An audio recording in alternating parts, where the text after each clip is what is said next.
anyone that wants to dance is welcome to come up. They are here.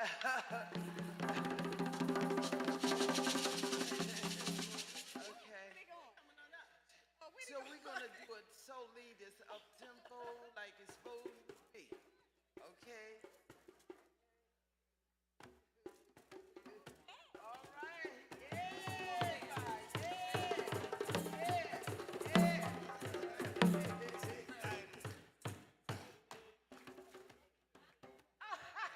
Yes, There we go. baby girl. That's the lead right there. Yeah, she's ready. Look at her.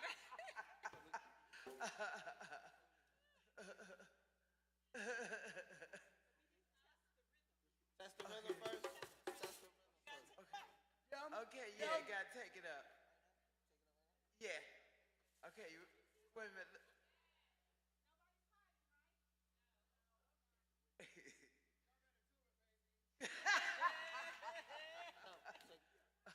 Okay.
Okay, yeah.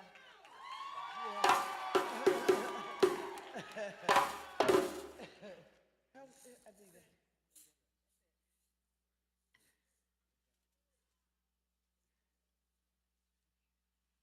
Thank you, family.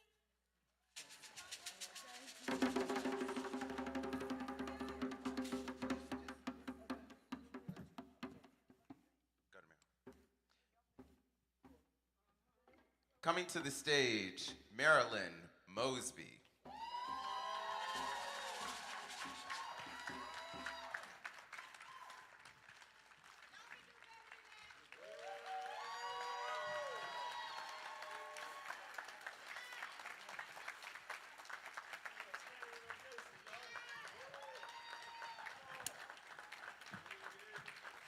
Maya Angelou wrote, "You may write me down in history with your bitter, twisted lies. You may trod me in the very dirt, but still, like dust, I'll rise. Does my sassiness upset you? Why are you beset with gloom? 'Cause I walk like I've got oil wells pumping in my living room? Just like moons and like suns with the certainty of tides.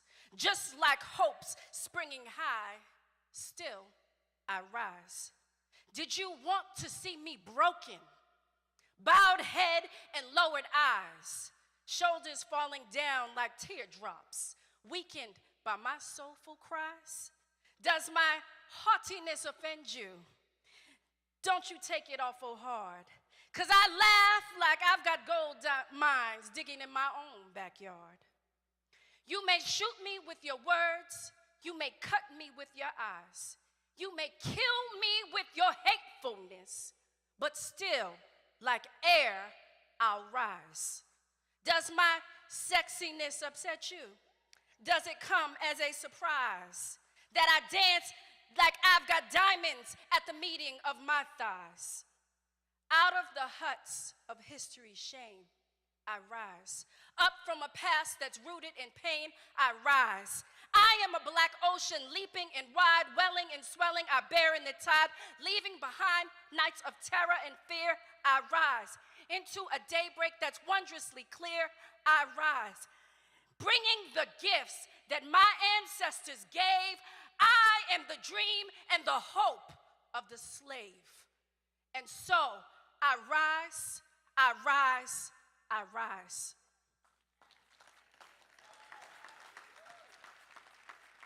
Black people, it's time to rise. It's time to rise like we always do. I am the dream and the hope of the slave. You are the dream and the hope of the slave. We are the dream and the hope of the slave. No systematic, oppressive, racist, unrighteous person, place, or thing will ever prosper against us. Why? Because we are derived from a people, inhumanely stolen from our native land, brought to this country in chains and shackles against our will, and viciously brutalized, tortured, terrorized, beaten, raped, and murdered for no other reason than the color of our skin. And yet, rather than succumb to the depths of darkness that has enveloped us for more than 400 years, or allowing our hearts to harden like those who have caused us pain, Black people have courageously risen and continue to rise like the phoenix over and over again.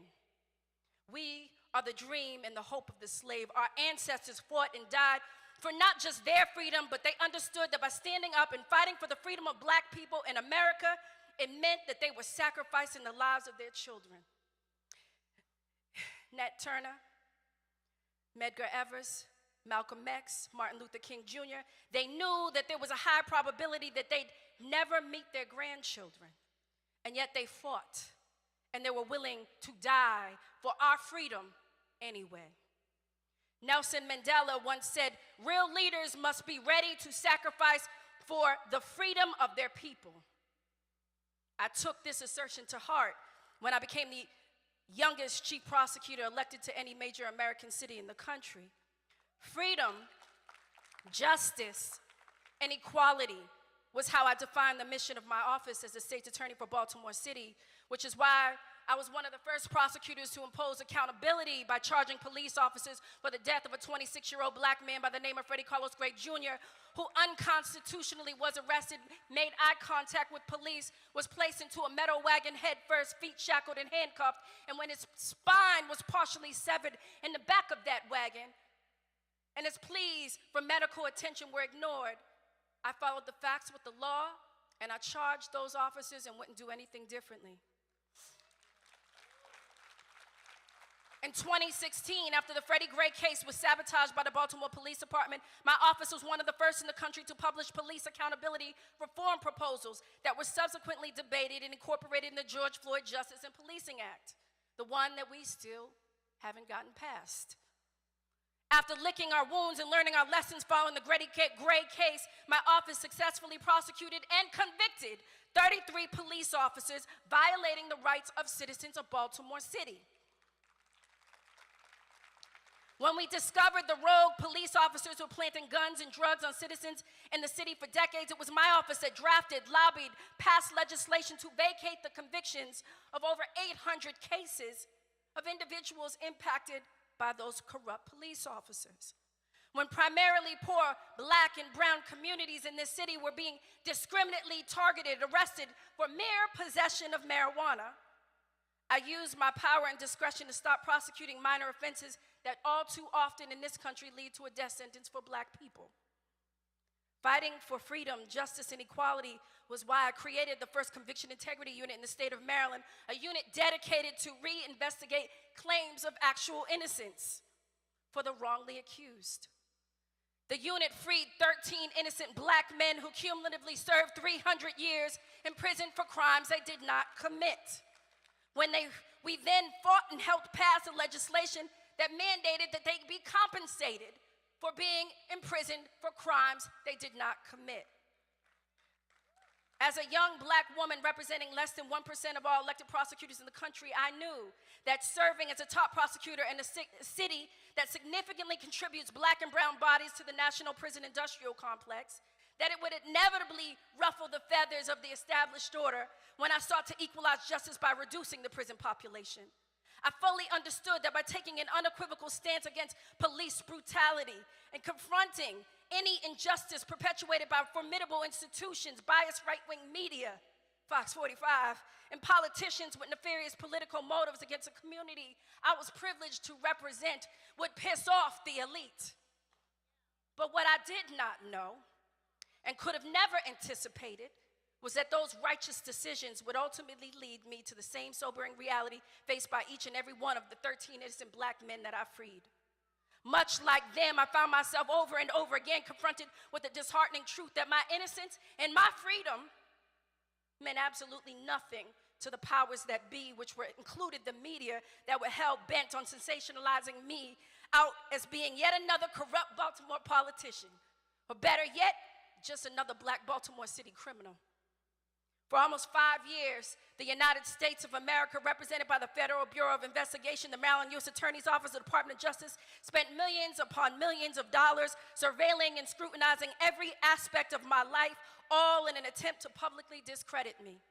Employing tactics reminiscent of COINTELPRO, the FBI conducted highly visible public inquiries and examinations of my taxes, campaign finances, state ethics forms, and charitable contributions. With no prior warning, federal authorities arrived unannounced at people's homes at 5 a.m. to interrogate my neighbors, my children's dance instructors, my hairdresser, my employees, colleagues, lawyers, friends, and family. This abusive and intimidating public spectacle even included the widespread issuance of exhaustive subpoenas to nearly every black church in the city of Baltimore, strategically timed just before my re-election. It really was a sinister but crafty scheme to accuse me, the then serving state's attorney of Baltimore City, of perjury and mortgage fraud just a mere 5 months before my third-term re-election. It wasn't just a personal attack against my credibility and my character, clearly aimed at negatively affecting the outcome of my third-term re-election, which it did. This humiliating, calculated, sadistic, and tactical maneuver was a recreation of a playbook very much intended to break me. Break me professionally, break me politically, break me financially, spiritually, and most importantly, break me psychologically so that the brutality of the punishment imposed upon me and the very public example of my demise would serve as a reminder to me and a warning to others that dared to walk in my footsteps and challenge the status quo not to do it. It worked. Progressive prosecutorial movement has died. And while I fully understood the buck-breaking intentions of my adversaries, disbelief wrestled with my comprehension as I gazed upon this orchestrated scheme and the underlying motivations behind those unfounded and ridiculous accusations. I became the only person in America targeted, selectively prosecuted, and convicted under a legally ambiguous statute for withdrawing my own retirement savings to buy property. A simple step I was professionally advised that I could take to secure a better future for my children. The United States of America attempted to destroy my life. I lost my home, my car, my career, my marriage, my finances, and my freedom for withdrawing my money to buy property. For the past year, I've been on house arrest, serving a federal sentence as I await a Fourth Circuit Court of Appeals decision that will determine whether I will remain a felon for the rest of my life, which could subsequently lead to me losing my law license and the home I purchased with my money. You see, today is not just a day in which we are here celebrating our freedom as a people. Today has a great significance to me and my children, because today is the day that my freedom has been granted.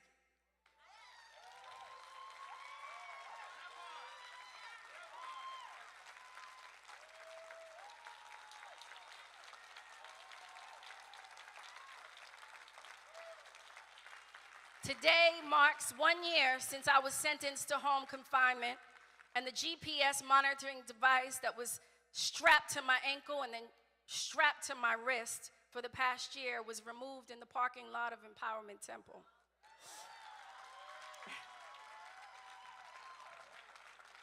Thanks be to God, He has covered me and my girls through the tragedy of this experience. I learned lessons, and I tell you, I've grown. I've learned lessons at rock bottom that peaks of mountaintops could have never taught me.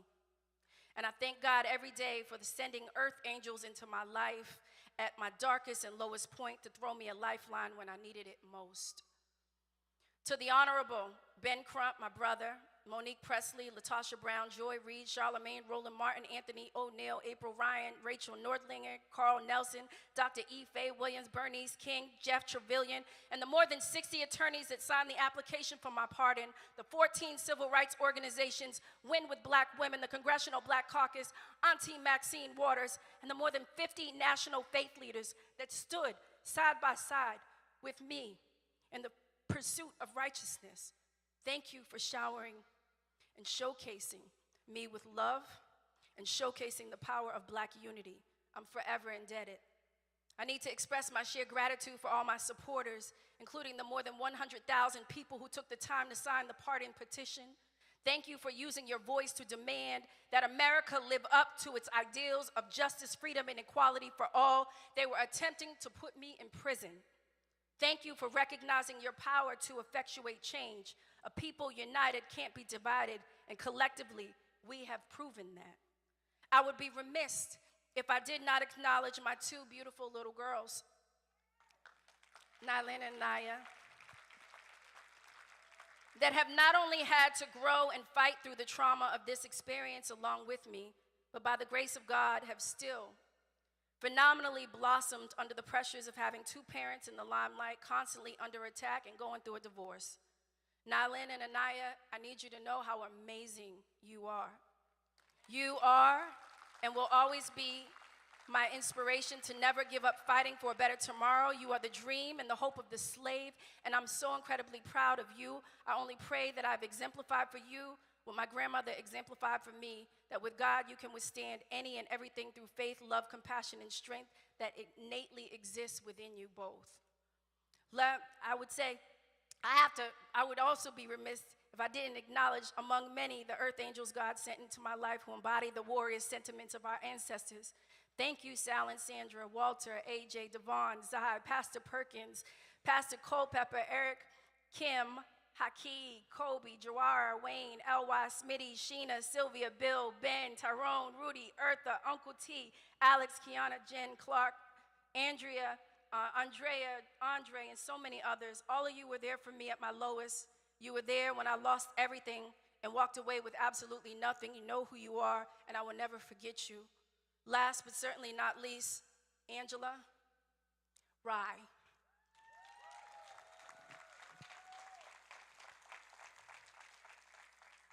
The love and admiration and gratitude that I have for you is immeasurable. Thank you for seeing me. Thank you for having the audacity to utilize your brilliance and your national platform to come to the aid of a fellow black woman in need.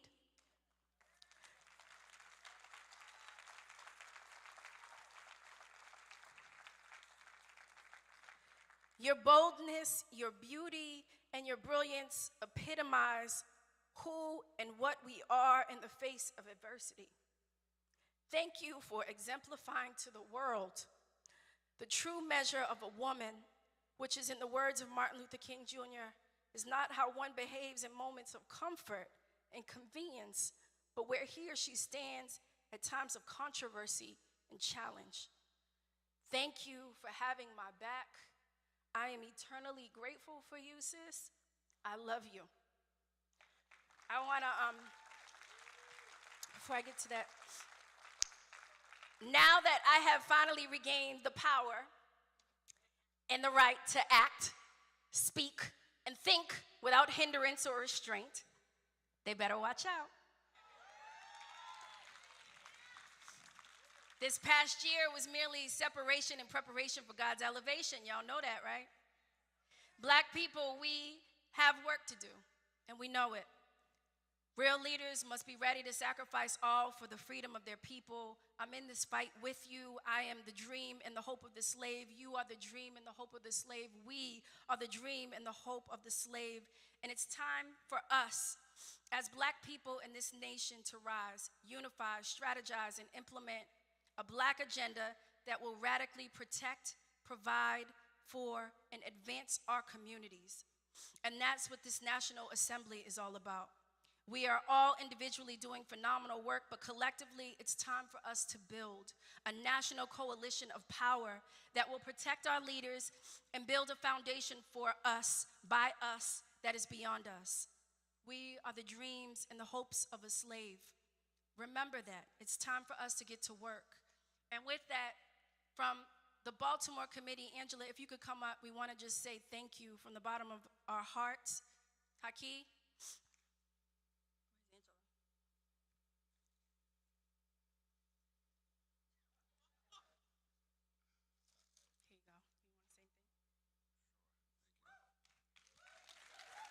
Y'all hug first.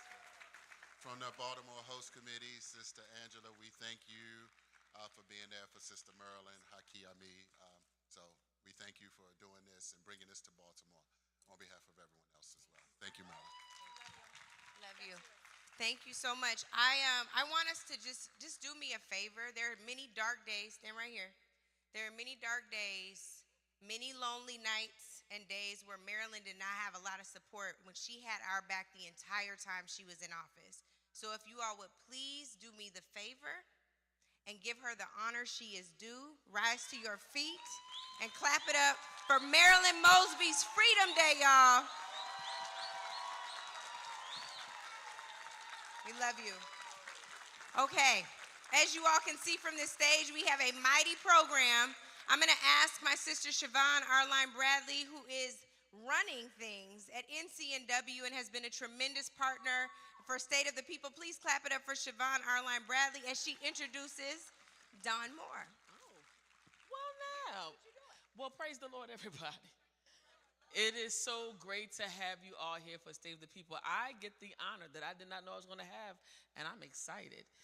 As the president and CEO of the National Council of Negro Women, we are celebrating this day by being in the beautiful, charmed city of Baltimore, Maryland. But we have the distinction, since I am a resident of the state of Maryland, of having the only black woman first lady of the state. And I will tell you this, Dawn Moore is not only a sister, she is a movement in and of herself. Yes, she is married to the governor, the only black governor in the union as we speak, but she is a formidable leader in her own right. Dawn is not only on the front line of policy, but she's also a wife, mother, activist, and queen of all. So if you do not mind standing to your feet and joining me in welcome our First Lady for the great state of Maryland, Dawn Moore is in the house. Come on, Dawn. Where is she? Where is she? Where was she? You're not even in church. You just keep clapping. Praise the Lord, everybody. Just keep praying. I'm a preacher too. Just keep on going, amen. Did we lose her? No worries. We're going to clap again when she comes out. Y'all take your seats. While we're in the interim, we're going to be having another conversation, of course, this afternoon about issues around healthcare and education. I want to say, Sister Marilyn, it's so good to see you. So proud of her. NCNW was right behind you, pushing you, and excited about this liberation that is now yours. So we live in the liberation, so proud of you for that. I know I'll go ahead and get started in some of the content. One of the things that we really want to hone in on this afternoon, we're going to be digging into issues around education and healthcare. We're going to also activate discussions about young people. And I am so proud to see all of you in the audience representing multiple generations and facets of our community. I will say from the healthcare perspective, I do want to start offering some conversations. We had a great conversation earlier this morning, a little bit about not only self-care, but community self-care. And we are in a season where our people have to redefine radical self-care for ourselves. What does it look like to look out for ourselves and to stand 10 toes down and looking out for ourselves?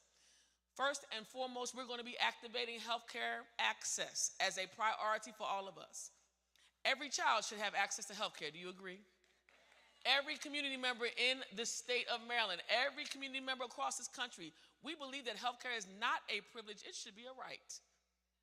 We also believe that educational access is a right. Are we ready? Amen. Did she get here now? Oh, we switched it up. Look how God moved it in. He moved again.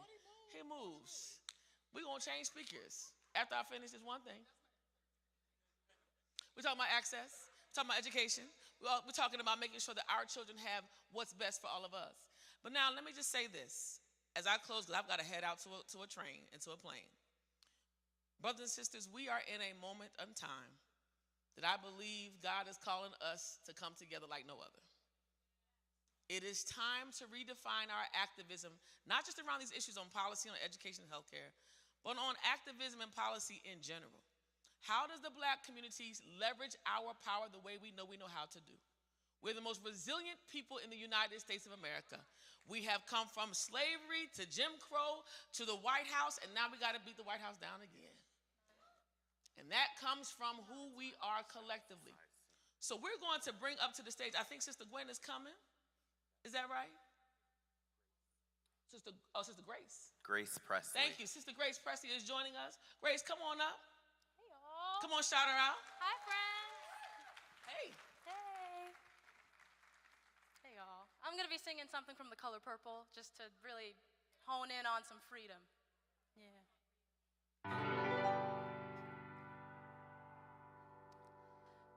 I don't need you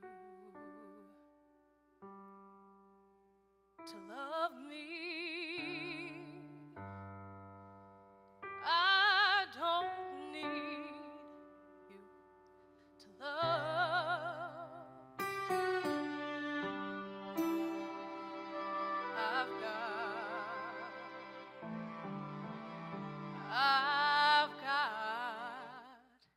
I've got my sister.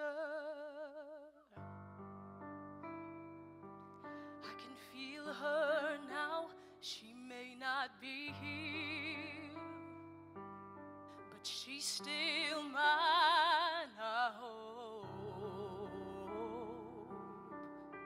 she knows she still loves me.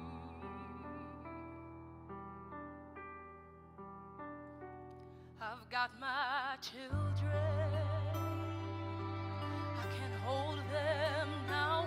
They may not be here, but they still mine. I know. They know I still love them.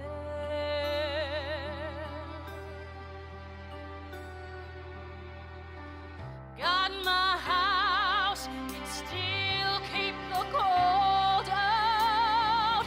Got my chair when my body can't hold out. Got my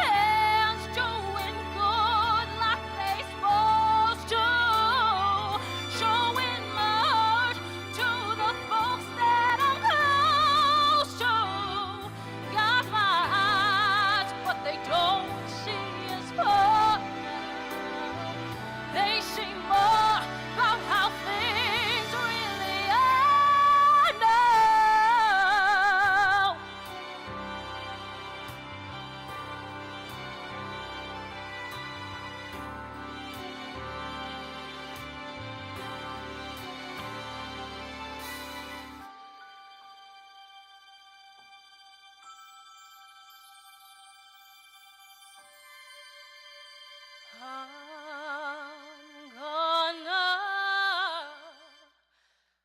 take a deep breath. I'm gonna hold my head up. I'm gonna put my shoulders back and look you straight in the eye. I'm gonna flirt with somebody when they walk by. I'm gonna sing out, sing out.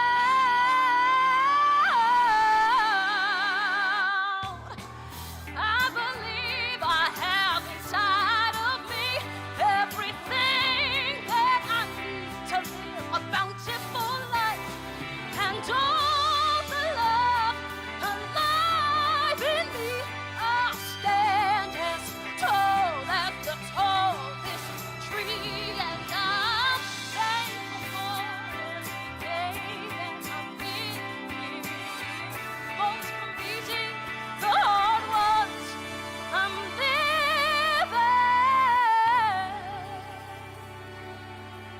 and most of all, I'm thankful for loving who I really am. I'm beautiful. Yes, I'm beautiful.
And I'm here.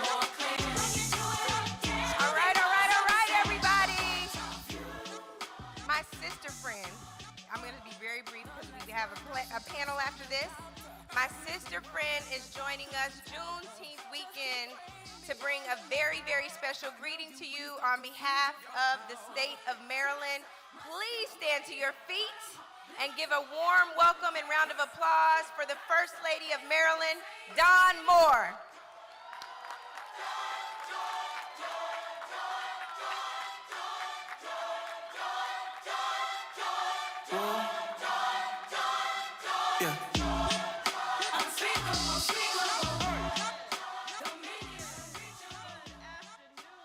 Afternoon, right? How's everybody doing?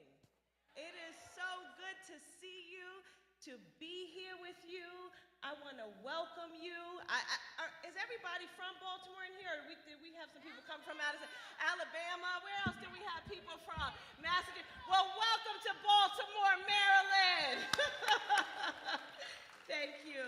It is such a great day to be at the Empowerment Temple.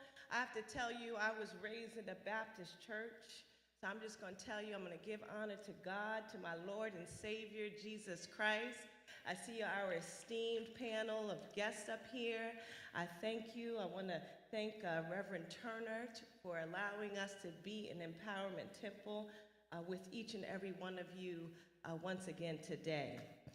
I also want to thank my sister, Angela Rye. Give it up for her, the voice of the people. The State of the People national team, Nothing Happens Alone. I thank you for your work and your service. I also want to acknowledge any elected officials, past or present, that may be here. And we are just so honored to have this be the last stop on the State of the People tour. And the people in this room have been traveling for the country to spread the word of power. And at a time when so much is uncertain, and at a time when so much is unclear, at a time when our history is being questioned and our voices are being silenced, the state of the people reminds us that even in our trials and even in our tribulations, we are never powerless. Because in Maryland, we know, and I know you all know this, even for our out-of-towners, that we are the sons and daughters of Tubman and Douglas and Marshall. That's right, it is worth a round of applause. And Banneker, and we are undeterred, and we are undefeated, and we are unafraid to speak truth to power. The only question, then, is how do we use this power to make a difference? Over the past year, my work as First Lady has focused on building bigger tables and inviting Marylanders to claim their seat around it. We've increased employment opportunities for Maryland's military spouses. Thank you, and thank you to all of you who have served our country. We've worked to restore the official residence of the First Family to ensure it lives up to its name, the People's House. When you come to Government House, you will see art and an artist that are more representative of the people who live in our state. We've worked to address the crisis of a generation, children's mental health. And just this year, we had the opportunity, thank you, we've had the opportunity to deliver real measures of economic inclusion right here in West Baltimore. Last month, we hosted the annual Preakness Steak. And moving in partnership with leaders across Baltimore, we produced Preakness Festival 150, the first of its kind. And I was inspired to create the festival a few years ago when I went to the Kentucky Derby with my husband. We were invited by the governor and his wife there. And I learned that the Kentucky Derby had a $400 million economic impact. $400 million. In Maryland, the Preakness historically has only had a $40 million economic impact. And everybody hasn't even been a part of that economic impact, as we all know. And so I said to Wes, I said, we can do this in Maryland with the Preakness, and we can do it better. And see, the man I have says, well, go do it. And so we created an inclusive economy. We brought together families. We invested in local businesses, and we got it done. And everybody who participated and who attended something that had to do with the Preakness felt a part of something that was a part of our history and our culture and our heritage. And the bottom line is that we are not slowing down. And so look, I know that these are difficult times with so much at stake, but our people have been through this before. And now it is not time to feel powerless. Now is the time to understand our power. And I am so proud to be married to a man who is spreading that message to every corner of this great state. Someone who stands up for our HBCUs. Someone who stands up for the entrepreneurs of color in our community. Someone who stands up for families who are living in poverty. And someone who stands up for the city of Baltimore and everyone who calls it home. So it is my great pleasure and my honor to introduce the love of my life, the 63rd governor of the state of Maryland, the only sitting black governor in the country, Wes Moore.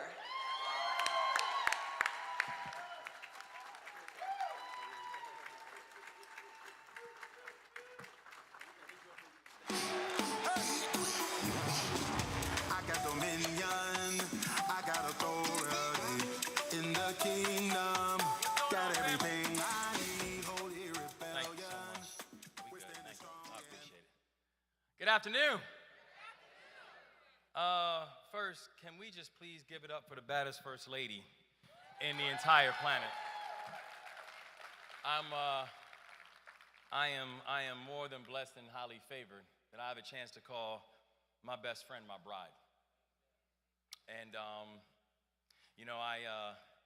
I remember how when I first got a chance to ask Dawn to marry me, how when people talk about the blessing that is when you find someone who God intended you to be your rock, that God intended to be your rib, that God intended to be your spine, that God intended to be your grace. I thank God that God loved me enough that he instructed Dawn Moore, you should say yes to this guy, flaws and all. And I'm thankful that every single day she continues to say yes. And so to my bride and to our state's amazing First Lady, I love you and God bless you and thank you. I also want to say it's a joy to be here, but I first want to just say to my friend Marilyn Mosby how good it is to see you.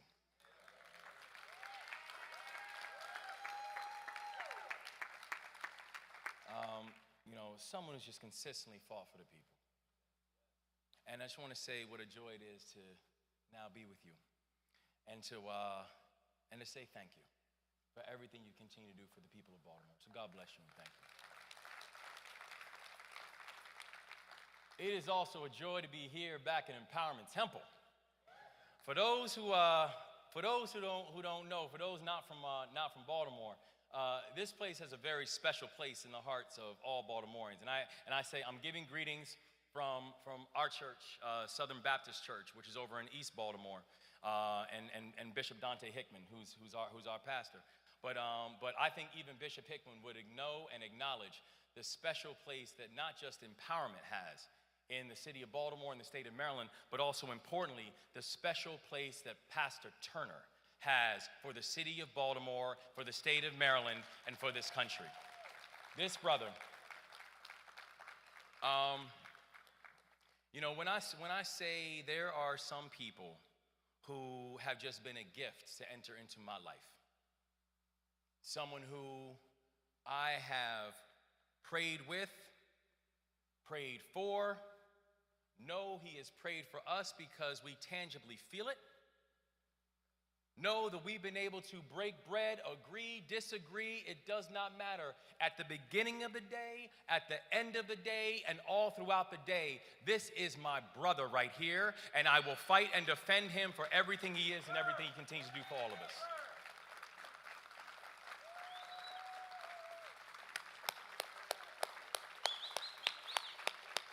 And we love you.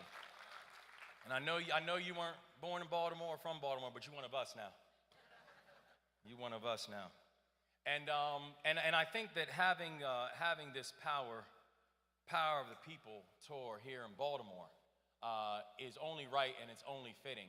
And first, can we please give a huge shout out to my sister, Ms. Angela Rye, and the entire team.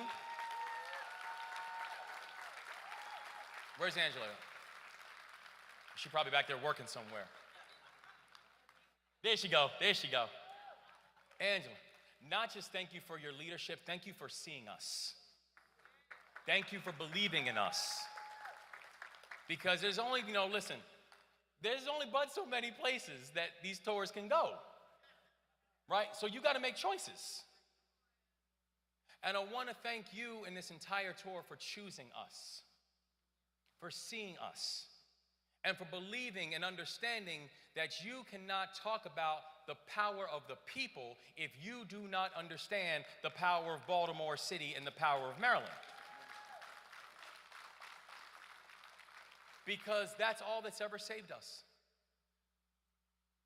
The people. Let's be clear, the history of this state is deeply complicated. When I say I'm the most improbable governor in the country, it's not just because of my background. It's because of the state's background. Let's not forget that this is the state that is the northernmost southern state in the country. Let's be clear that this is a state that the bloodiest battles of the Civil War took place right in the state of Maryland, that the Mason-Dixon line runs through our soil. This is a state that if you look at our state flag, the flag that I wear in my lapel right here, this is a state flag that is an amalgamation of a Confederate symbol and a Union symbol. That's our history. So when I talk about being an improbable governor, it's not just because of my personal background. It's because of what this state had to endure. It's because this state is home to some of the most legendary Americans, some of whom my bride mentioned that we are the home of Tubman and of Douglas and Marshall and Holiday. Yes, that is our history, but you know we are also the home of redlining and some of the most racist structures in our nation's history. That is our history. And it's also not at all lost to me that I now sit in a seat that if you look at the history of the seat that I sat in, that there were people who sat in the seat that I now sit in who gleefully implemented policies that broke apart families. Gleefully implemented policies that destroyed homes, destroyed futures, destroyed histories. Unapologetically. But there are people who sat in the seat that I now sit in who, even if it wasn't overt that what they were doing was cloaked in racism, it was absolutely seeped in it. In the seat that I now sit in. And for that history, I want to say that I am so sorry. Because the truth is that much of the oppression that we have seen against the black community in the state of Maryland, it's not just that the government turned a blind eye. It's that the government was the underwriter. The government was the colluder. The government didn't just turn the other way. That oftentimes it was the government that leaned in. And so having the state of the people tour here in Baltimore is important. Because in many cases, that was the only thing that ever saved us. It was the people. It was the people who made sure that we fought back. It was the people who were willing to stand up and fight for us. Even if they did not know who we were, they stood up and they fought for the hope of us. They fought for the belief of us. They fought that we could actually one day have the freedoms to own more than we owe. They fought for the freedoms that one day we could feel safe in our own communities and safe in our own neighborhoods and safe in our own skin. They fought for the freedoms that we could have children that could attend schools that could prepare them for college or careers. They fought for the hope that we could have schools that our children could attend that could teach them how not just to be employees, but how to be employers. And now becomes that time for us to carry that march forward. And I know, listen, I promised I'll be brief, Pastor. He's like, just come give greetings. Thank you, sir. He said it. He said, take your time. But I want to say that in this time and with that history as a reflection, it's why myself and my partners, and I know I have a few partners in the General Assembly who I want to acknowledge. I see Delegate Ruff in the back who I want to give a shout out to. I see Delegate Acevero in the back who I want to give a shout out to. I see Auntie Pooh, Delegate McCaskill in the back who I'm going to give a shout out to.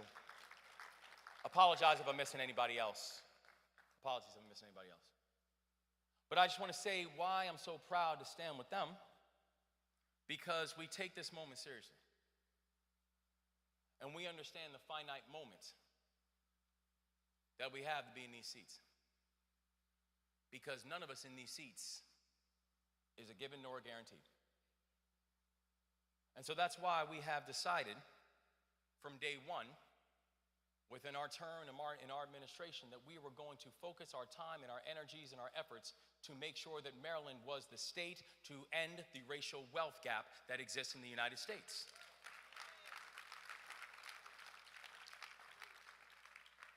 That's why we were going to take all the lessons learned that we have before and say we were going to move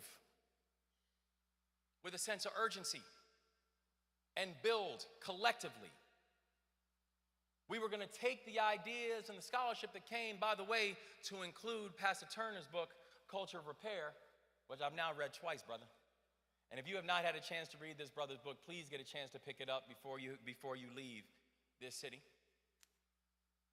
But to understand what is the work that is required, and then how do we go about doing the work and moving with a sense of urgency, because we need to have action and we cannot wait, because the communities that are suffering, they've been suffering for a very long time.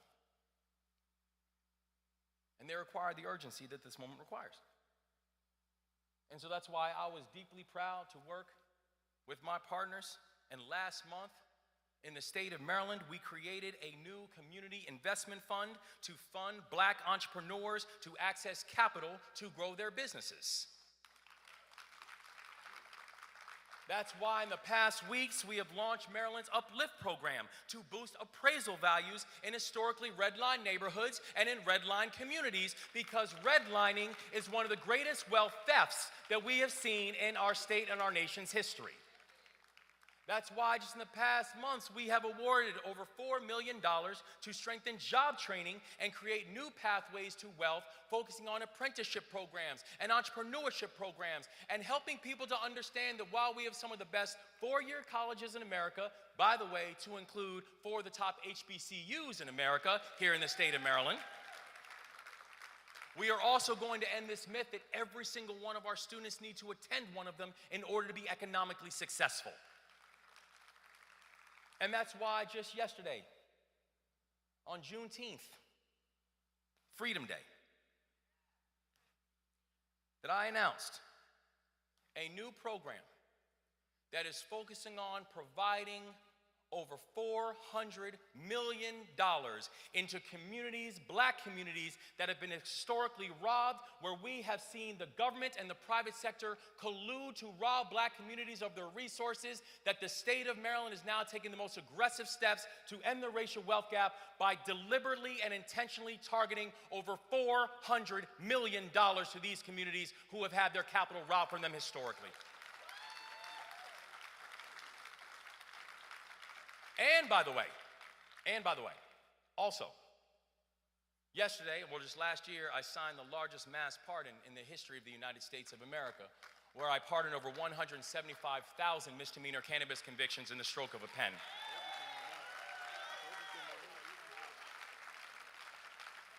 Because we cannot talk about the benefits of legalization if we do not address the consequences of criminalization. But also in addition to that, just yesterday, we decided to run it back. And yesterday, I signed another one of the largest mass pardons in American history. An additional 7,000 pardons were signed just yesterday. So at a time when we're seeing Donald Trump unapologetically divesting from black and underserved communities, at a time when we are seeing the President of the United States dismantling minority business programs and banning books about our history, we are going to unapologetically push back and unapologetically show that there is a different way. That's why in Maryland, we've done things like unapologetically, where I signed a law that actually bans the banning of books in the state of Maryland, where you are not going to tell us that our history does not matter nor should be read. That's why in the state of Maryland, we have invested over $1.3 billion in our HBCUs, a historic increase and historic investment amount, making sure that we understand that black knowledge and black excellence does matter and needs to be invested in. That is why I signed a law focusing on procurement reform. And it's why that has delivered over $800 million in state contracts to black-owned businesses. It's why we've helped thousands of black Marylanders pursue home ownership. It is why this year alone we have worked in partnership actually with folks like Delegate Ruff, with folks like Delegate Stinnett, with folks like Delegate Rosenberg to secure $10 million in capital investments for District 41, which covers this neighborhood and the surrounding areas. It is why, if you look at this neighborhood alone, y'all, and there's a whole history about this neighborhood, to be clear. And I know my colleagues will attest that when the old governor was here, invested a total of $375,000 into investments in this area. In the past 2.5 years,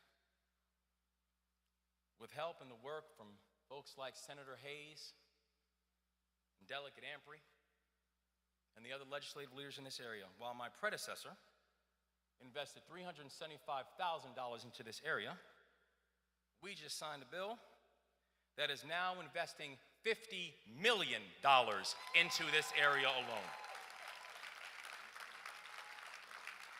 Or as Senator Hayes says, while the old governor, the last time he was in West Baltimore, he brought the National Guard. He said, this governor brings a Brinks truck.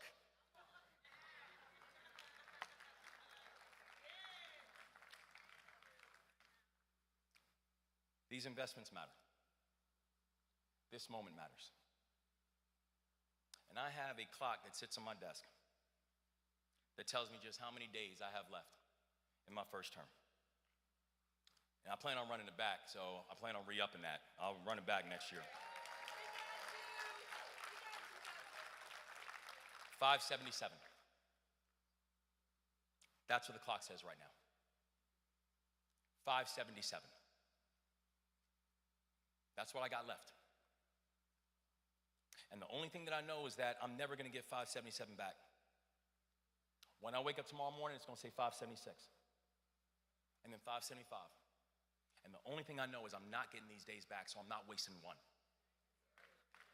I'm not wasting one. I know how hard people had to work just to get us in these seats. I know what people had to do. I know the walk we had to take. We had our inauguration morning was very intentional. Where inauguration morning, we started down at the Annapolis docks, and we did it for a reason. It's not just because Annapolis is beautiful, and if y'all haven't seen it, please go down there, spend money. It's because the Annapolis docks was one of this country's first and largest slave ports.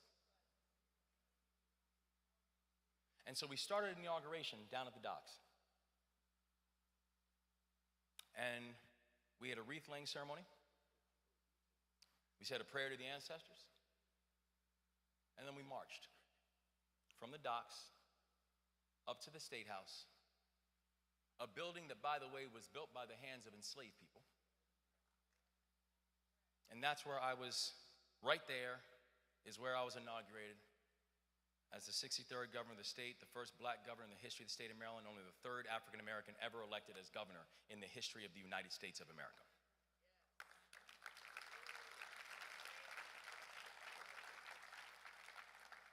But the truth is, the fact that I'm only the third African American ever elected governor in the history of the United States of America is also an indictment.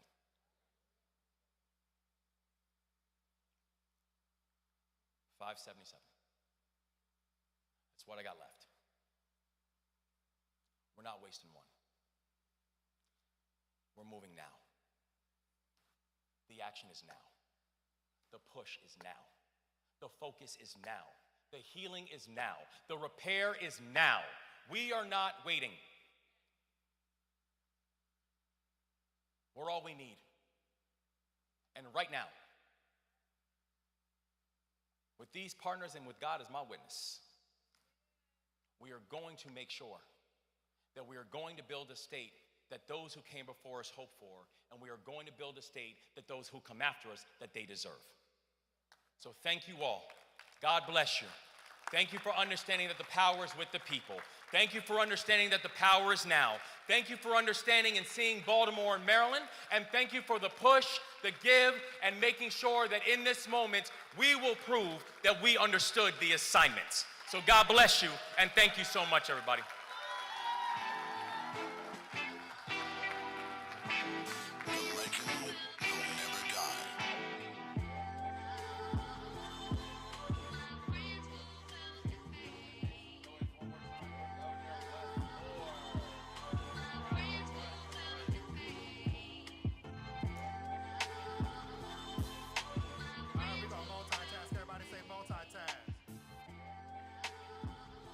Is this mic on? I taught kindergarten and third grade. I said everybody say multitask. There we go. I appreciate engagement, right? Those of us who grow up in church know you got to call and response. So I know you here. I'm not talking to myself, right? This is my section right here. I love y'all. Yep.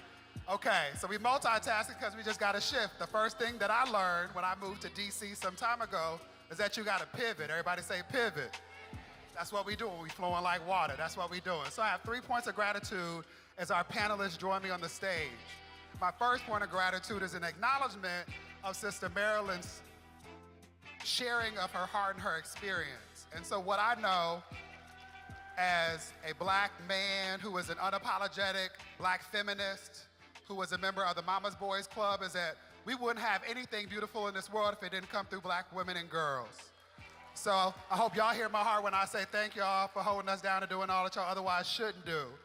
And then brothers, let's step up and do more. My second point of gratitude is for all the educators in the room.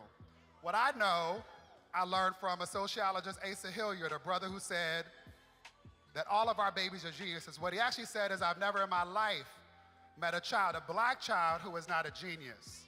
He said there's no secret to how we support them. We first acknowledge them as human, and then we support them with love. And what we know is that too often our babies are not seen as human and are not met with the love they need in order to be nourished and grow. So if you are an educator, if you do God's work, can you, if you are able to, can you stand, can you wave your hand, be acknowledged? Thank you, thank you, thank you, thank you. None of us will be able to do what we do if it weren't for that. Y'all better do better than that. Think of your favorite teacher, there we go. Think of your favorite teacher in this moment. Thank y'all for that. I want the educators to make sure that we thank them every chance we get. We don't pay them enough, surely. So we can thank them. And then lastly, you all have heard my name referenced a couple of times because I've had the honor of being the quarterback for the team responsible for our black papers.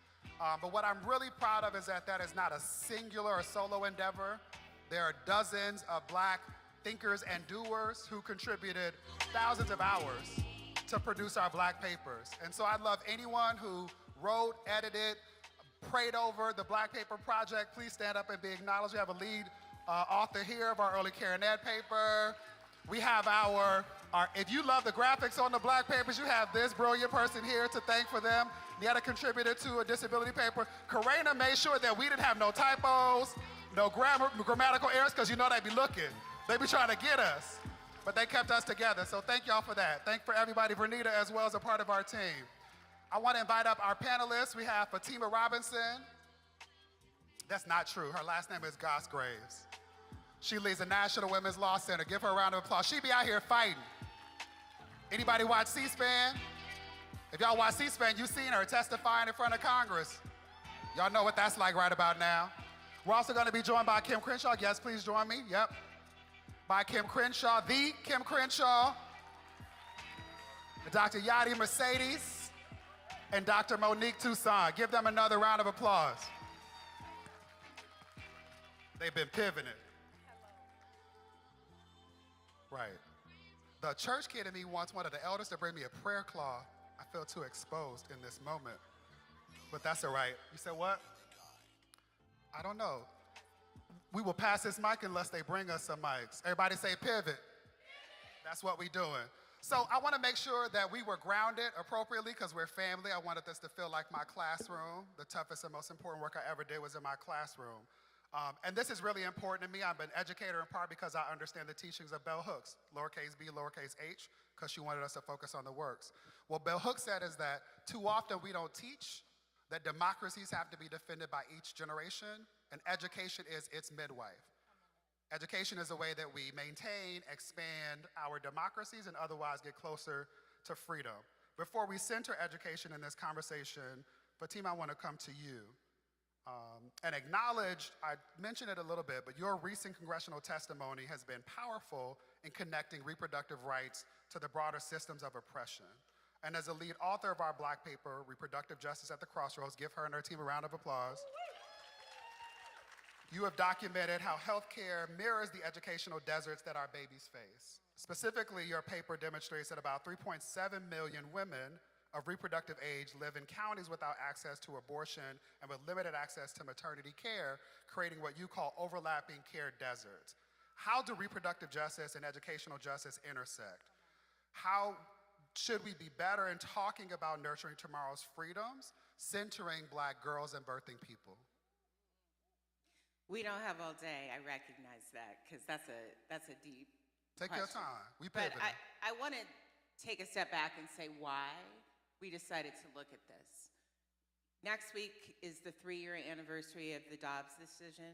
That is the decision that overturned Roe versus Wade and unleashed abortion bans across this country.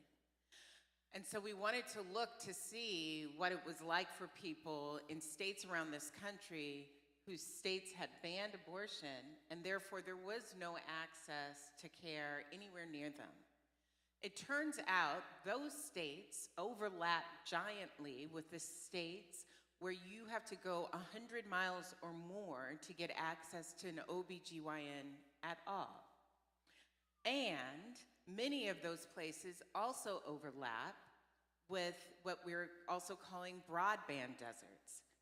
Places where you can't get consistent access to the internet. So one of the things you might hear in other spaces, especially in non-Black spaces, where people will say it'll probably be okay after Dobbs because everyone's just gonna do telehealth, as if everyone just has broadband. Or everyone is just gonna travel to where they need to go. They're just gonna get on a flight and get the care they need. So we wanted to dig deep and show what this was gonna look like, especially for Black and brown women, for those who lived in rural areas, and tell a fuller story.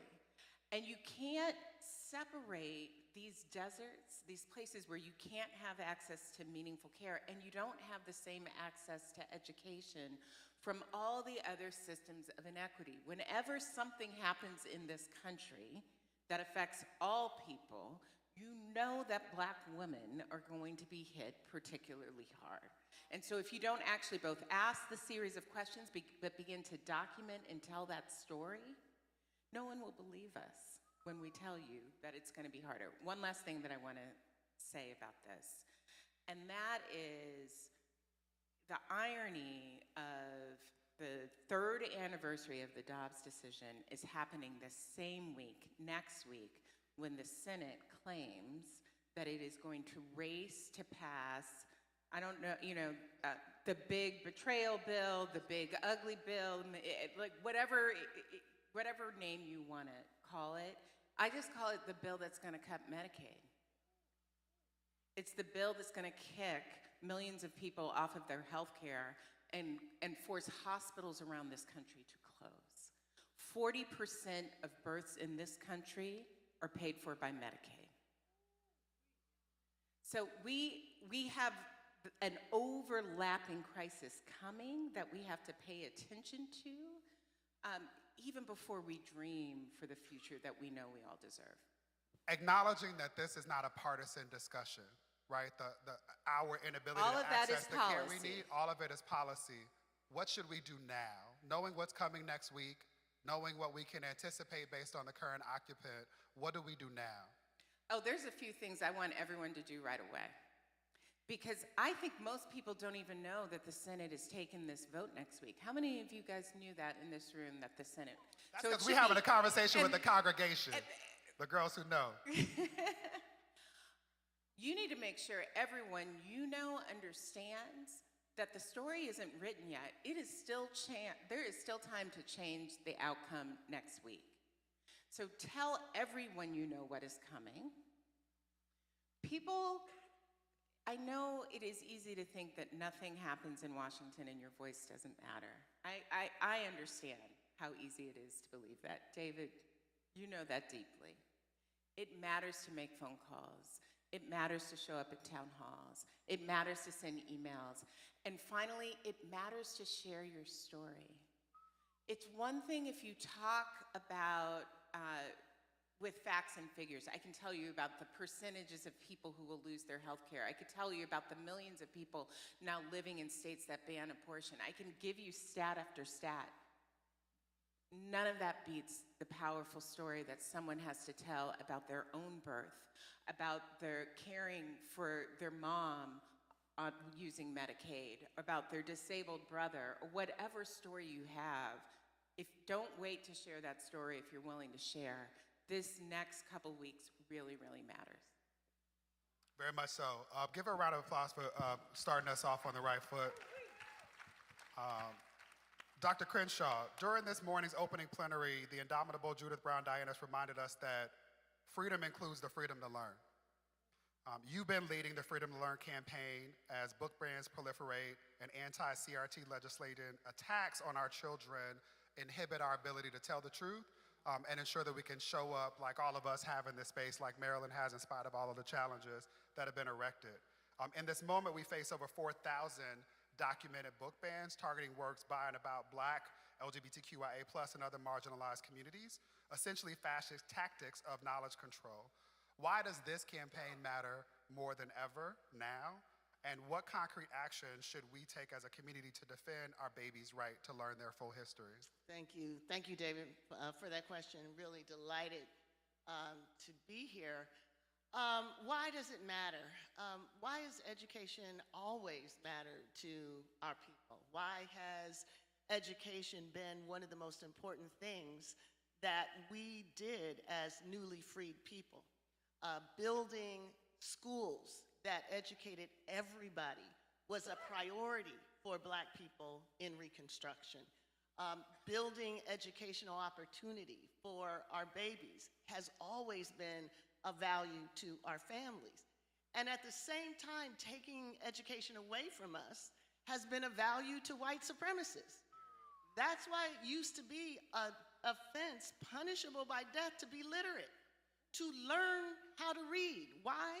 Because it is 100% clear that the only way to keep a people enslaved is to deprive them of the literacy they need to free themselves. So that's where we're on the same page with the MAGA people, because they realize how important education is, and so do we, right?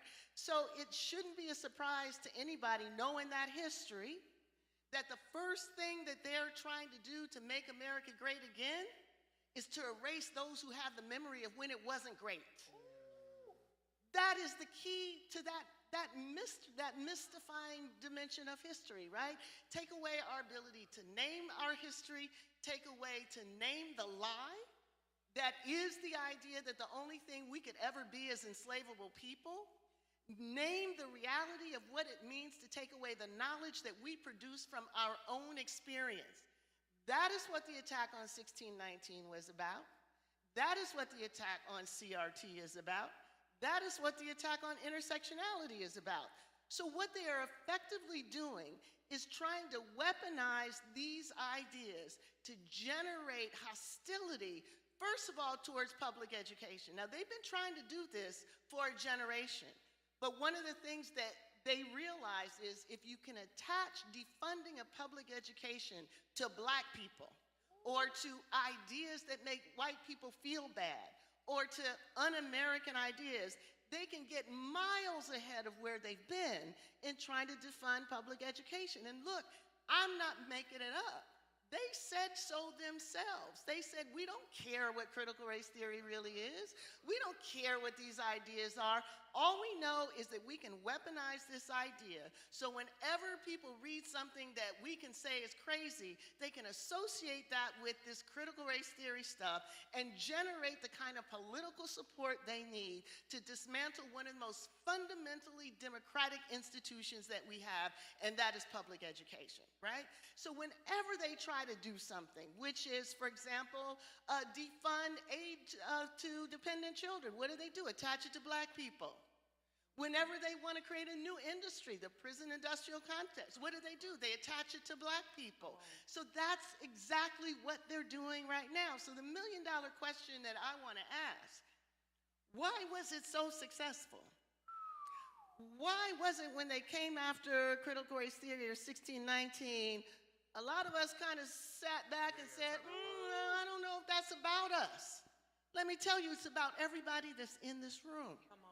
So let me try to figure out if those pesky critical race theorists are actually among us. I know y'all been sitting a while. Would y'all mind standing up for a minute? If you can. Because we're going to do a little test just to see who among us are those pesky critical race theory people. And I'm going to give you a couple scenarios. If you choose option A, you can sit down. You don't have to worry. They ain't talking about you. But if you choose option B, you probably are the people that they want to silence, okay? So let's start with an easy one. Let's say, and I'll stand up with you too, because I ain't going to sit down. Let's say that you know of a family that decided to refinance their house after they put $400,000 in the house, right? They got their black pictures on the wall. They got their textiles. They're proud of their house, right? The assessor comes in and assesses it for $400,000 less than what they put in it, okay? So sit down if you think the mistake was just somebody made a clerical error about where to put the dot, right? Where to put the decimal sign. Sit down. If you know this is exactly how wealth disparity is created so black people never get what they invest in their real estate, keep standing, because you might be a critical race theorist, okay? Let's say you're at a meeting and Keisha comes up with a brilliant idea that not only advances the actual business model, but makes money, and it's easily accessible for them to do, right? But then, here comes Karen and Ken. Now, when Keisha said it, it just went over. Nobody wanted to do anything with that idea. But when Kevin said it, or when Karen said it, it was the best idea since sliced bread. Now, sit down if you think that Keisha probably just wasn't articulate enough in her idea. Keep standing if you know that implicit bias is one of the reasons that despite our qualifications, despite our creativity, despite what we make, we still do not make the same amount of money. We still do not have the same opportunities. We still do not rise to the top. There's still a glass ceiling for all of us. Now, if A is your option, you can sit down. Don't worry. You're not a critical race theorist. If you know this is about implicit bias, they might be talking about you. Here's the last one. It's in the middle of George Floyd protests. You know that black folks who have children are sitting their kids down and they're giving them the talk. If you think, wow, this is a weird time to be giving the kids the talk about the birds and the bees, you can sit on down. You are not a critical race theorist. Keep standing if you know the talk is what black parents have to give their children so they have the possibility of surviving an encounter with the police. If you are still standing through all of these, I don't know if it's bad news, I don't know if it's good news, but when they're coming for critical race theory, they're coming for all of you. All right, you all can sit down. So I just want to end by saying this. The fight for black knowledge, the fight for acknowledging what our life experiences teach us was as bloody a fight as the fight over voting. That's right. It was the fight that we had in our public schools. It was the fight that we had in colleges and universities. And out of that fight came the knowledge, came black studies, came black history, came intersectionality, came critical race theory. If we hadn't fought for the right to be there and to take our experiences with us, there wouldn't be these ideas to fight about. We know that, they know that. The question is, What are we going to do to fight for the right, for the knowledge that we've created? That is what is at stake. So it's both the question of purging the university and K through 12 of meaningful knowledge to help us understand our situation, to better transform it, and it's a fight over the resources that are being purged from our institutions so we do not have control over the education of our children, which means we have no control over our future. That's it, and that's all of it. The question is, are we ready to fight for it? Period. I would love it if y'all met the energy that they giving on the stage, but we're going to work on that. We're going to work on that. So I want to stay in this space. The word that I heard is the last word you used, which is fight. And it has me thinking about this morning during the earlier economic plenary. April very brilliantly reminded us that while we talk about policy, they talk about and use the language of power, and that we have to build enough power to change the rules. That's the kind of fight I hear, which is the street fight. And it makes me think about literally a book called The Battle of the Black Mind, written by a brilliant black woman, Corrida Brown. And it talks about the original diss track between Frederick Douglass and W.E.B. Du Bois, who were on two sides of extremes arguing for the type of education that we should have access to. So one might argue that Frederick Douglass and this commitment to an agrarian educational experience that would have us use our bodies and labor set us up for the kinds of careers that white supremacists or mediocre folk want us to be relegated to. And what it all has me thinking about is that I feel like this would be an easier conversation for us to engage in, all as critical race theorists, if all black people were on our side. Come on. But what you and I know is that all our skin folk ain't. Kinfolk. And in this moment, there are also a lot of grifters who are being paid to betray our race. So I don't know if y'all saw or not, but while we were here at the Baptist Convention, said we're gonna take a little bit of change from Target and sell our brother Jamal Bryant. It's called grifting. There's a history of that in our community. And so I wanna ask the question of how do we sustain the fight when it's our own people sometimes that we are fighting against to get all of us free? And let me just add Booker T to that. So Booker T was the one that basically did what you just described. I said Freddie and I meant Booker, so just exactly what you described. So when there's pressure and demand for access, you always have that one who says, you know what, I'm gonna let y'all off the hook. And not only do they do that, but they get rewards for that. Booker T. Washington became the most powerful black man in America. Why? Because he was willing to sacrifice our demands for equity. That model is never going to change. That has been just a reality. Now, the question, again, is what role do we need to play as discerning black people not to allow ourselves to be written into that? Now, I'm going to say something that might rub people the wrong way, but let me say one of the conditions of this possibility is a Supreme Court that over several cases of 5-4 decisions basically allowed the civil rights infrastructure to be dismantled, right? We lost the guts of the Voting Rights Act because of a 5-4 decision. I want you to sit for a moment and recognize that that fifth vote is someone that we put on the Supreme Court. That fifth vote was somebody that we were willing to defend over a black woman who told the truth about what he was doing for her. And to be clear, when you say we, you don't mean you in the personal sense, because you were actively trying to warn us all about y'all's Uncle Clarence sitting at that house. So she's being generous when she says we, because she was on the exact side of truth. And let's just talk about what are the conditions of racial solidarity that let that happen. There was more investment in him being on the Supreme Court than there was an investment either in Anita Hill and what had happened to her or what was gonna happen to us. So we jumped behind him. We were the ones that allowed the Southern senators who were elected largely because of Jesse Jackson and black people who would say to us, to a person, how can I vote against him when I'm hearing from my black constituents to vote for Clarence Thomas? So he got affirmed with the narrowest margin in history and has gone on to wreak havoc on black people. So we just have to be far more discerning because there's gonna be much, much more. The line now is getting long because people know if all I gotta do is play with Target, all I gotta do is say, we don't need these civil rights laws anyway. All I gotta do is vote to gut Medicare. Is that all I got to do to get appointed or to move up?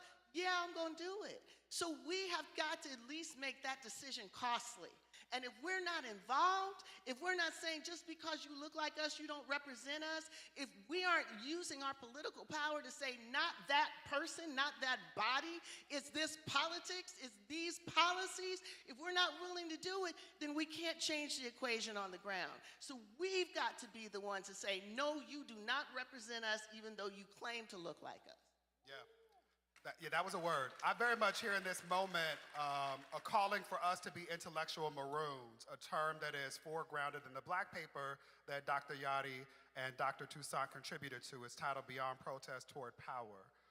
And this idea of intellectual maroons is celebrating educators or critical race theorists like all of us who break from Eurocentric paradigms to create liberatory learning environments. This is us doing the work that we know our babies need in order to be happy, healthy, and whole. Dr. Mercedes, you've been a powerful voice for Black, Brown solidarity in education. We're talking about not just the importance of fighting within one community, but acknowledging that some of us have multiple intersection identities. In this moment, when attacks on ethnic studies and multicultural education seek to divide our communities, how do we build authentic coalitions that center Black liberation while honoring the struggles of other communities of color? What does solidarity look like in practice when we're trying to teach all of the babies? Thank you, brother. First of all, how do you follow Professor Crenshaw? No, I think sitting here in a panel of Black women, you know, is really powerful. We often say, listen to Black women, right? And then we don't do the things that we are in community when Black women are calling us in.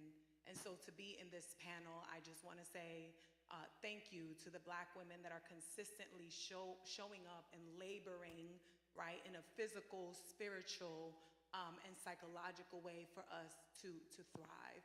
And so, brother, how do we build coalition? I think we spoke about it in our paper.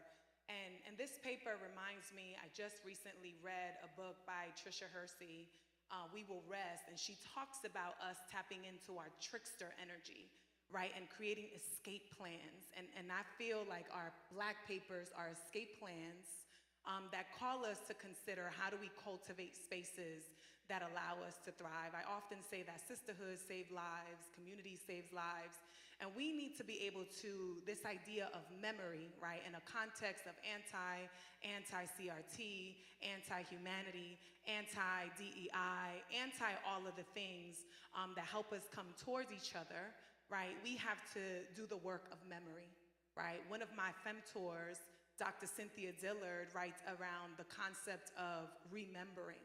And how do we remember, right, in mind, body, and spirit? How do we cultivate educational spaces where we use our ancestral intelligence, not the trash AI that we got going on? How do we use our ancestral intelligence to do that remembering, to go back and fetch that Sankofa, that this idea of being Black on purpose, right? Because Dr. Rupa Benjamin also tells us that Black faces in high places are not always going to get us to freedom. And so what is our critical consciousness? What is our critical pedagogy? What are the spaces that are really going to stretch us in that awareness that having a framework like CRT, which my research is grounded on, and Professor Crenshaw's work is so deeply meaningful, is that it allows us to understand the racist trauma that is happening in American schools, right? That Young and Liable in 2009, right, and so many researchers that study race, racism, and systems of subjugation remind us that students actively right now today are dealing with implicit bias, right, inequitable punishment applications, right? Disconscious curriculum that are violent, that are harmful, that are destructive to their ways of being. And so how do we build coalition is by advocating. You know, one of the most powerful findings of my research is Black mothers and other mothers as advocates, right, to their students.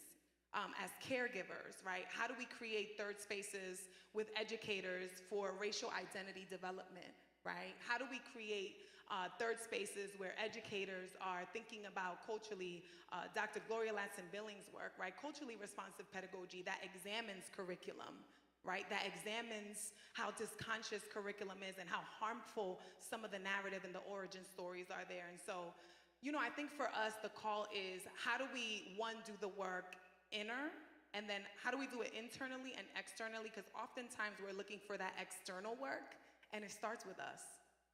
It starts with us. What is our work, right? What do I know, what I know, and how do I know it, right? How am I examining the origin stories that I've been told, and how have they been told?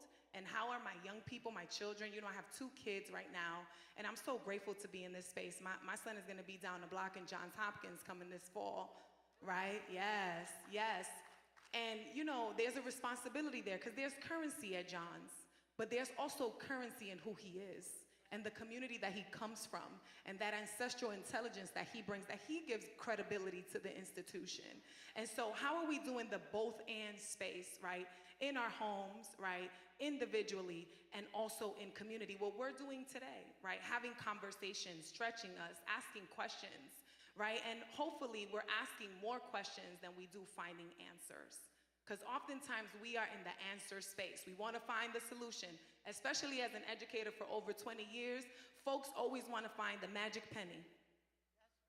And it's not about the magic penny. It's an ongoing pursuit. It is a constant struggle, especially for Black folks in education, right? And so is our continued individual work, is our continued communal work, and the types of questions that we're asking, what we are reading, what we are demanding from our schools, right? There's a lot of legislation around caregivers and parental power, and we have that power.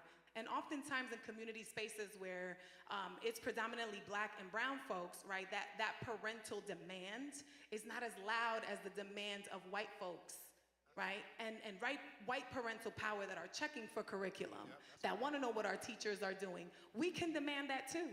We can say that curriculum is harmful. We can say that curriculum is violent. We can demand our educators to do better, right? Because we have that power. It's not just them.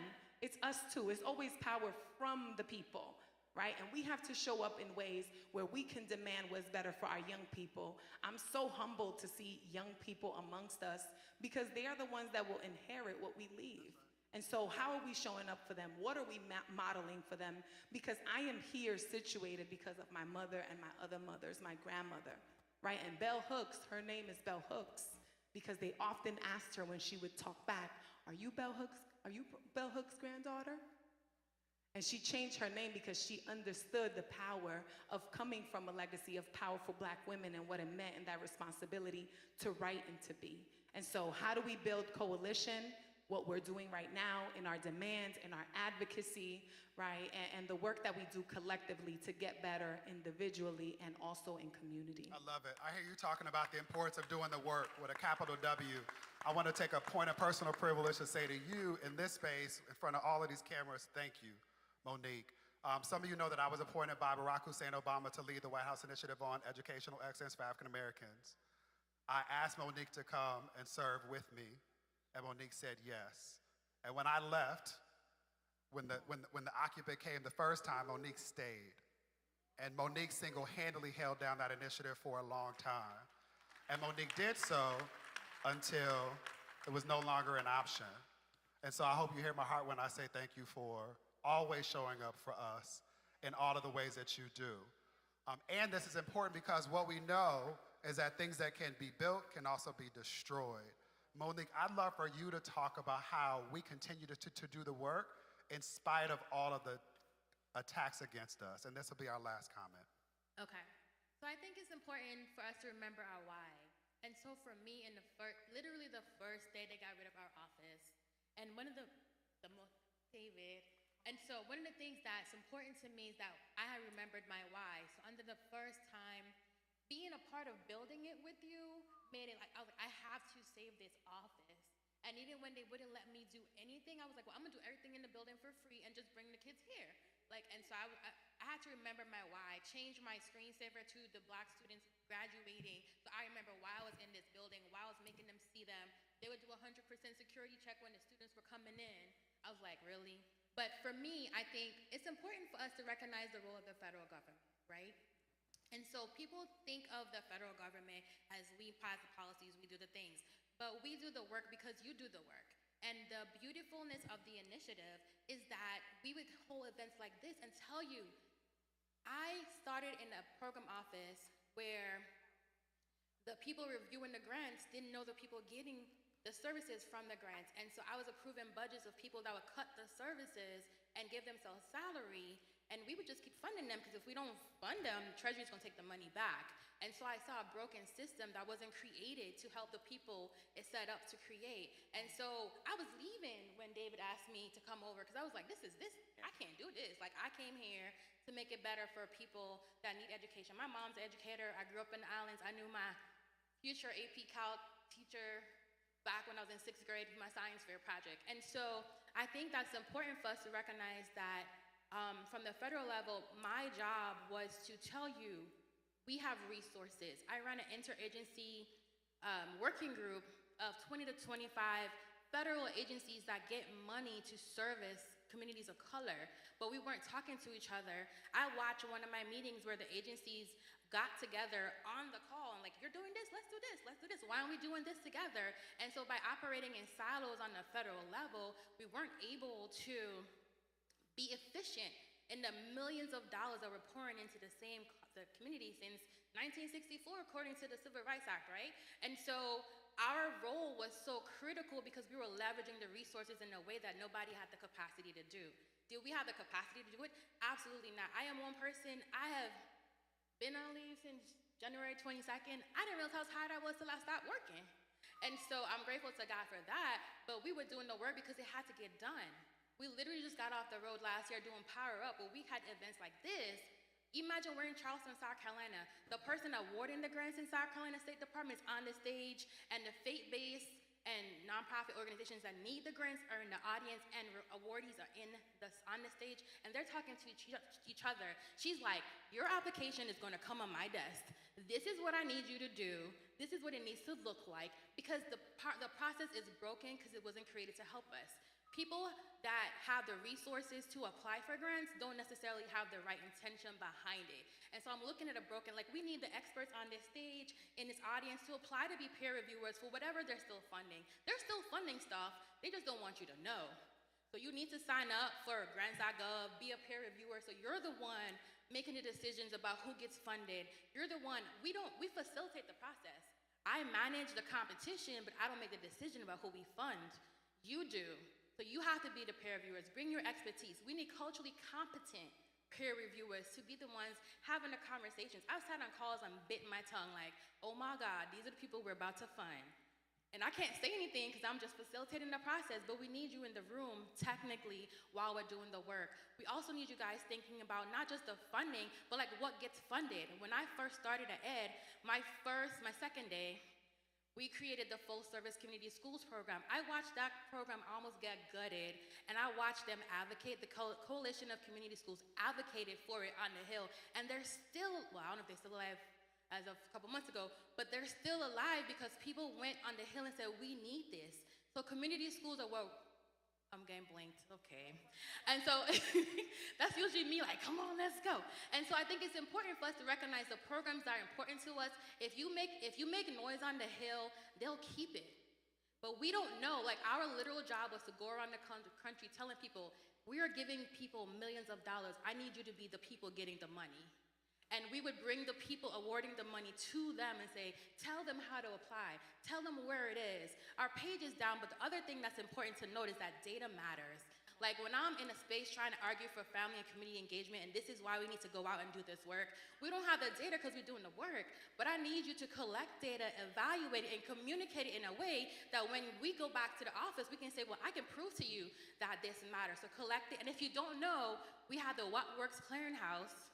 Google What Works Clearinghouse, sorry.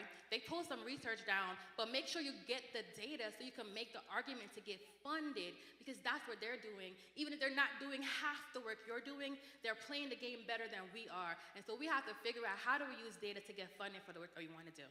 So hear my heart when I say I'm sorry. Don't do that because y'all gonna get into my time and I'm already about to get cussed out as soon as I walk backstage. But this was important because they are laying out the blueprint.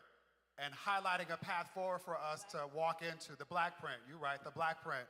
And so my ask is this. I'm apologizing because we don't have the time that we need in order for them to continue to pour into you all, but where you can meet them is in our black papers. You can meet them in our black papers. So give them a round of applause for the work that y'all can do better than that. They defend our country, they defend our communities, they defend our children. Give them another round of applause.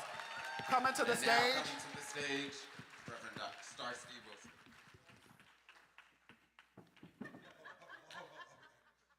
Hey, we got time, but I missed it. So I need to know if somebody got a picture. When the drummers were here, did anybody get a picture? I did at your babies. I got it. You got a picture? You got a picture? Were y'all here at the beginning of the session when the drummers were here? Did y'all get a picture? Okay, I'm glad y'all got a picture. I need y'all, I'm gonna give y'all my number. I need you to text it to me, or you can airdrop it to me because I missed it. And I don't want us to miss it. At the beginning of the session, someone told me, I was in the back, I was on a Zoom call, I was trying to do my thing, because I got to do a thing, because I work for children. 74 million children in America, I work for them. I'm a youth pastor. There are 74 million young people in my youth group. Because my job is to build community so young people grow up with dignity, hope, and joy. And so I was on a Zoom call with a Black-led research institute, trying to make sure we can make the case that our children need what our children need in public policy. But while I was doing the thing, I was missing the thing. Someone told me that I missed my daughter, who's a Freedom School scholar, up on stage dancing to African drumming. And so I'm waiting on somebody to airdrop me a picture because I missed it. But what I really missed, I missed it because I'm a father. I missed it because I'm committed to my daughter. I missed it because I'm committed to my son, and I was trying to do the work, but this freedom work that we've all been doing got done in a moment that I missed. And so Angela asked me to come and talk to people about why we have to do this now. We have to do this now because freedom and children's liberation, their dignity, their hope, and their joy are all tied up together. And I know we cut off the scholars who are here, but there's one more that I can introduce. Do we have enough space for one more scholarly assessment? If we've got space for one more, there's a dear brother I've been rocking with for about 12 years. His name is Ramesh Raghavan. Ramesh teaches at the Silver School of Social Work at New York University. And Ramesh reminds us that the United States of America ain't never been that interested in child well-being. We've been late to the conversation. Other countries have done this work. We like to stop bad stuff from happening at the best of us, but we don't actually believe in children flourishing and thriving and experiencing joy like those who are dancing around the drummers. And so since we're late to the conversation, he began to lay out a theory, not a definition, but a theory of what child being would look like in America. Can I share the theory with you? The theory suggests that children experience well-being, hear freedom, when they are developing as those their age and stage should. Children experience well-being, hear freedom, when they are progressive toward being productive adults, meaning there is a career in front of them, there's a job in front of them, and they're meeting the milestones to be ready for those. Y'all got those? You got that? Say check. If you got the second one, say check, check. This third one's really important. Not only that they are developing as those their age and stage should, not only that they are progressing toward being successful adults, but they're able to enjoy childhood as a phase of life in and of itself. Y'all missed that. Fancy that. My daughter is more than a little adult. She is a whole human soul as she is. She has dignity and work that needs to be respected. And so she's not just a little adult, but rather she's a whole human soul. And because childhood should be expressed and affirmed in and of itself, she deserves her space. Children experience well-being when they are developing as those their age and stage should. They experience well-being when they are progressing toward being successful adults. They're experiencing well-being when they're able to enjoy childhood as a stage of life with nothing else to be considered. But then there's the last part. I like this last part, and I should thank y'all because while I was on the Zoom call, y'all did the last part. Can I tell you the last part?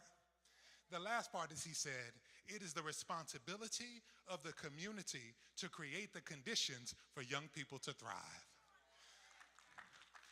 Who was here when I was on the Zoom call at the beginning? Who was here to hear the drummers? Who was here to see the dance? Thank y'all, because you created the conditions. Oh, there wasn't enough room for more scholarship. But Amber, Ella Marie Wilson, that young dancer who you saw on the stage, she taught me something that Ramesh could not. What she taught me was that the definition of child well-being is more than a theory. It can be experienced in real life. What she taught me is that it's not just about what the scholars say, it's about what a daughter can teach her daddy. And what the daughter can teach her daddy is this: when children are seen, when they are safe, when they feel secure, they will sing and dance like nobody's watching. And while I was not watching, my daughter was singing and dancing. While I was not watching, you created the conditions. While I was not watching, she stood here in all of her finesse and in her freedom and danced. Why are we doing this? We're doing this because each and every one of your children, we're doing this because the 74 million children in America who, by the way, since 2020, the majority of them have been black or brown. We're doing this to create the conditions for our children to thrive.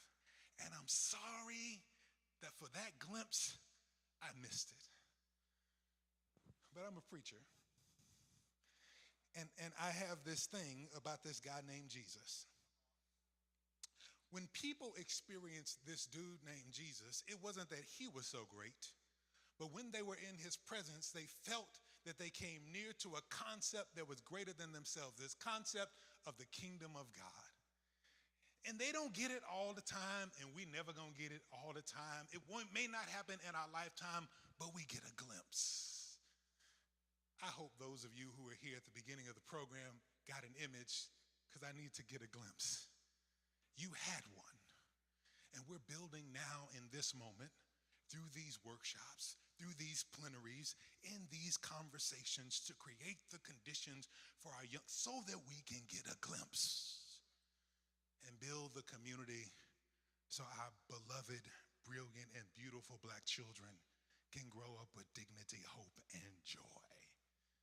This is why we are in this work. This is what it means that it is nation time. And this is why I'm so glad that you are here. Blessings, family. Can we put our hands together for Reverend Dr. Starsky Wilson? Are you guys having a good time at the State of the People Power Assembly? Can you do better than that? Are you having a good time? Yeah, all right. So we are going to break out into our sessions. You're gonna see the time. We are in the overflow of the overflow. Anybody that's been to church, no overflow. We are in overflow, all right? So we've got sessions. They say 4 to 5. They're actually gonna be 5 to 6. Say 5 to 6. All right, y'all keeping up. All right, so we have Land, Legacy, and Liberation. That's in the north side balcony. So that's to my left, your right, okay? Then we have Power Mapping. That's in the south side balcony. My right, your left.